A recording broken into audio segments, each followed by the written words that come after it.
నమస్తే, welcome to Spain news. ప్రభుత్వం ఆశా వర్కర్ల పట్ల అవలంబిస్తున్న నిర్లక్ష్య ధోరణి సరికాదన్నారు. ఫిక్స్డ్ వేతనం 18,000 అమలుకై కాంగ్రెస్ సర్కార్ ఇచ్చిన హామీకై డిసెంబర్ 10న చలో హైదరాబాద్ జయప్రదం చేయాలని సిఐటియు జిల్లా కార్యదర్శి నూర్జహాన్ పిలుపునిచ్చారు. జిల్లా కేంద్రంలోని బాపూజీ గ్రంథాలయ కార్యవర్గ ఎన్నికలు జరిగాయి. పాలకవర్గం కాలపరిమితి ముగియడంతో ఎన్నికలు నిర్వహించారు. పాలకవర్గంలోని 488 మంది సభ్యులు ఓటు హక్కు కోసం గ్రంథాలయానికి చేరుకున్నారు.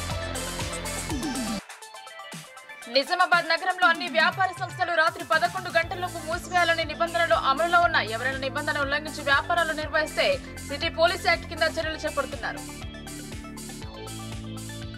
నగరంలోని శివాజీనగర్ లో Nizamabad marriage bureau owner society association అన్ని కులాల కార్యవర్గ ఎన్నికలు జరిపారు. ఇదివరకు ఉన్న కార్యవర్గాన్ని రద్దు చేస్తూ నూతన కమిటీని ఎన్నుకున్నారు. Telangana film development corporation chairman గా ప్రముఖ నిర్మాత దిల్ రాజు నియమితులయ్యారు. ఈ మేరకు ప్రభుత్వ ప్రధాన కార్యదర్శి శాంతి కుమార్ ఉత్తర్వులు జారీ చేశారు. ఆయన ఈ పదవిలో 2 ఏళ్ల పాటు కొనసాగనున్నారు. కాంగ్రెస్ ప్రభుత్వం ఏర్పడ్డ సంవత్సర కాలంలో ఎన్నో రకాల అభివృద్ధి పనులను చేపడుతుందని మాజీ కేంద్ర మంత్రి వేణుగోపాలాచారి వెల్లడించారు. అణగారిన వర్గాలకు కాంగ్రెస్ అండగా నిలుస్తోందని తెలిపారు.